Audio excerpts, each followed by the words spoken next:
శాంతి భద్రతల పరిరక్షణలో సాంకేతికత కీలకమని మహబూబాబాద్ జిల్లా ఎస్పీ శబరీష్ అన్నారు. తొర్రూరు మండలంలోని చెర్లపాలెం గ్రామంలో గ్రామ సర్పంచ్ ధర్మారపు మహేందర్ చొరవతో ఏర్పాటు చేసిన 30 సీసీ కెమెరాలను ఆయన అధికారికంగా ప్రారంభించారు.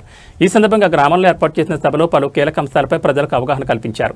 హెల్మెట్ ధరించడం ప్రాణరక్షణకు మార్గం, రోడ్డు భద్రతపై జిల్లా వ్యాప్తంగా ప్రత్యేక అవగాహన కల్పిస్తున్నామని ఎస్పీ తెలిపారు. చెర్లపాలెం గ్రామంలో సుమారు 300 మంది ద్విచక్ర వాహనదారులు క్రమం తప్పకుండా హెల్మెట్ ధరిస్తుండటంపై ఆయన హర్షం వ్యక్తం చేస్తూ గ్రామస్తులను ప్రత్యేకంగా అభినందించారు. ప్రతి గ్రామం హెల్మెట్ వినియోగంలో చెర్లపాలెంను ఆదర్శంగా తీసుకోవాలని ఆయన పిలుపునిచ్చారు. గంజాయి రహిత జిల్లాగా మార్చడమే లక్ష్యం. యువత గంజాయి, ఇతర మత్తు పదార్థాలకు దూరంగా ఉండాలని, తల్లిదండ్రులు తమ పిల్లల నడవడికపై నిరంతరం నిఘా ఉంచాలని ఎస్పీ సూచించారు. గంజాయి విక్రయాలు లేదా అక్రమ రవాణాపై సమాచారం అందించిన వారికి 5,000 నగదు బహుమతి అందజేస్తామని ప్రకటించారు. సమాచారం ఇచ్చే వారి వివరాలు గోప్యంగా ఉంచుతామని చెబుతూ ఇందుకోసం 8712656999 నంబర్కు ఫోన్ చేయాలని కోరారు.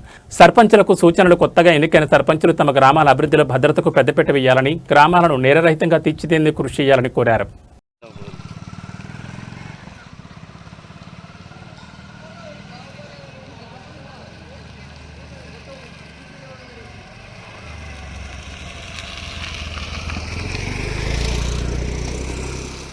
పిల్లలు కూడా దాని లోపల ఇంకోటి చేస్తున్నదని చెప్పి వాళ్ళు కూడా వాటికి అలవాటు పడి ఈనాడు కొంతమంది పిల్లలు ఇంటర్మీడియట్ 10th ఫెయిల్ అయ్యి మూడు ముఖ్యంగా పోలీస్ శాఖ వారు చేస్తున్నటువంటి సందర్భం. ఈ మూడిట్లో కూడా మనం ముందు బస్సులో ఉన్నాం. ఈ 30 సీసీటీవీ కెమెరా ఇనాగ్రేషన్ చేయడం కూడా నాకు చాలా సంతోషంగా ఉంది. ఒక 3 వారాల క్రితం మనం అన్ని గ్రామ సర్పంచులతో అలాగే మున్సిపాలిటీ చైర్మన్లతో ఒక మీటింగ్ పెట్టి వాళ్ళందరికీ ఒక విన్నపం చేయడం జరిగింది. మెయిన్లీ మన గ్రామంలో 3 అంశాలపైన ఫోకస్ చేయాలి. ఒకటి, రోడ్డు భద్రత సంబంధించి ప్రతి ఒక్కరు కూడా హెల్మెట్ ధరించాలి. రెండోది, మన గ్రామం మన బాధ్యత, అందుకోసం గ్రామం గంజాయి రహిత గ్రామంగా మారాలనేది రెండో విషయం. మూడోది, అన్ని గ్రామాలు కూడా సీసీటీవీ కవరేజ్ లోపలికి రావాలనేది. సో ఈ 3 విషయాలపైన మళ్ళీ ఎస్ఐ, సిఐ, డిఎస్పీ గారు ప్రతి మండల్లో 2 గ్రామ పంచాయతీ, 3 గ్రామ పంచాయతీలను కూడా సెలెక్ట్ చేసి ఈ ఆబ్జెక్టివ్ని, దిశానిర్దేశాన్ని వాళ్ళు కూడా లోకల్ లెవెల్లో సర్పంచెస్తో కోఆర్డినేట్ చేసి ఈరోజు గ్రామ సర్పంచ్ అలాగే గ్రామంలో ఉన్న వాలంటీర్స్ అండ్ మన కానిస్టేబుల్ మిత్రులు అలాగే ఏఎస్ఐ గారు, హెడ్ కానిస్టేబుల్ గారు ఇక్కడ ఈ హెల్మెట్ 100% ఈరోజు 300 2 వీలర్స్ ఉన్నాయంటే అందరూ కూడా హెల్మెట్ ధరిస్తున్నారంటే అందరూ కూడా చాలా కష్టపడ్డారు. నిజంగా అందరికీ కూడా నా చాలా చాలా ధన్యవాదాలు, కృతజ్ఞతలు తెలియజేస్తున్నాను. ఎందుకంటే మీరు మన పోలీస్ డిపార్ట్మెంట్ ఆఫీసర్స్ ఉంటే చాలా మంది ఇప్పటి వరకు మీరు మన పోలీస్ ఆఫీసర్స్ ని చూసి వెనక వెళ్తుండేవాళ్ళు, లేదా అక్కడ వెహికల్ చెకింగ్ చేస్తుండే అంటే ఏం చేసేవాళ్ళు, వాళ్ళు ఆగి చెక్ చేసి వెళ్లే వరకు 1 గంట 2 గంటలైనా అక్కడే ఉంటారు. మీరు ఒక 100 మీటర్ 200 మీటర్ చూస్తూ ఉంటారు.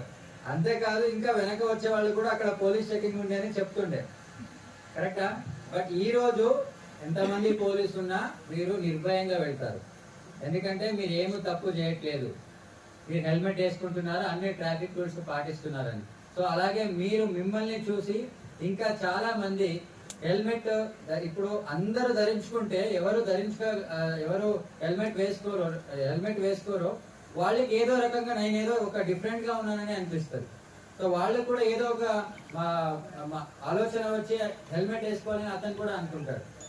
సో ఈ హెల్మెట్ అనేది వెరీ వెరీ బేసిక్ థింగ్. ఇది ఒక నిజంగా ఒక పర్సన్ ని కాదు, ఒక ఫ్యామిలీని కాపాడుతుంది. అలాగే నేను ఇంకా ఒక విషయం చెప్పాలి. ఇప్పుడు మీరందరూ కూడా ఆలోచన చేయాల్సిన విషయం, బండిలో 2 వెళ్తూ ఉంటారు. మనం హెల్మెట్ ఎందుకు పెట్టుకుంటాము? సేఫ్టీ ప్రొటెక్షన్ కోసం. ఓకే, బండిలో 2 3 వెళ్తూ ఉంటారు. అయితే ఒకరే హెల్మెట్ వేసుకుంటారు అంటే ఇంకా ఇద్దరికి హెడ్ లేనట్ట. ఎస్పెషల్లీ మీరు అబ్జర్వ్ చేయాలి, ఆలోచన చేయాలి. మీరు పెద్దవాళ్ళు, మీరు హెల్మెట్ ధరిస్తూనే ఉంటారు, కానీ చిన్నపిల్లలు ఉంటారు 5-6 సంవత్సరాలు, వాళ్ళకి హెడ్కి ఏం ప్రొటెక్షన్ ఉండదు. వాళ్ళ హెడ్ ఇంపార్టెంట్ కాదా? ఆలోచన చేయండి. 5 సంవత్సరాల పైన ఉన్న వాళ్ళందరికీ హెల్మెట్ దొరుకుతుంది. మీరు మిమ్మల్ని రక్షించుకోవాలి, అలాగే చిన్నపిల్లల్ని ఎవరిని మీరు తీసుకెళ్తున్నా ప్రతి ఒక్కరు హెల్మెట్ ధరించాలి. ఈరోజు ఎగ్జాంపుల్ ఒకటి చెప్తాను. ఇప్పుడు సిరోల్ మండల్లో ఈరోజు ఒక దురదృష్టకరంగా ఒక ఘటన జరిగింది. ఒక యాక్సిడెంట్ జరిగింది. అది ఓన్లీ 2 వీలర్స్ డాష్ ఇచ్చుకున్నాయి. సో దానివల్ల 5గురికి నిజంగా చాలా సివియర్ ఇంజురీ అయింది. వాళ్ళు ఎవరు కూడా హెల్మెట్ వేసుకోలేదు. ఈ రోజు అరైవ్ అండి డిఎస్పీ గారు ఎక్స్ప్లెయిన్ చేశారు. ఇంటి నుంచి బయటికి వెళ్తుంటే మళ్ళీ క్షేమంగా తిరిగి వస్తారని. ఇప్పుడు ఆ కుటుంబం 5గురు కుటుంబము తన కుటుంబంలో ఉన్న కొడుకు వారి కూతురు బయటికి వెళ్లారు. వాళ్ళు సాయంత్రం తిరిగి ఇంటికి వస్తారని ఆలోచన చేసే పంపించి ఉంటారు కదా. పాప మీ ఫ్యామిలీ అంతా ఇప్పుడు ఆ హాస్పిటల్ చుట్టూ తిరగాలి. ఆ డాక్టర్స్ ని రిక్వెస్ట్ చేయాలి, ఏదైనా చేయండి, మా పిల్లల్ని కాపాడండి అని. ఆ పరిస్థితి రాకూడదంటే మీ ఇంటి నుంచి ఎవరైనా బయటికి వెళ్తున్నారంటే వాళ్ళు ఖచ్చితంగా హెల్మెట్ ధరించే విధంగా చూసుకోవాలి. అది మీ బాధ్యత. అలాగే చిన్న పిల్లలకి వితౌట్ లైసెన్స్ లైసెన్స్ లేకుండా ఉన్న వాళ్ళకి బండి ఇవ్వద్దు. పోలీసు ఫైన్ వేస్తారని కాదు, దానివల్ల ఏదైనా, ఎందుకంటే లైసెన్స్ అంటే ఏంటి? లైసెన్స్ అంటే సరే ఈయనకు అన్ని ట్రాఫిక్ రూల్స్ తెలుసు, ఈయన బండి మంచిగా నడుపుతాడు అనే ఒక ఆలోచన పైన ఒక లైసెన్స్ అని ఇస్తారు.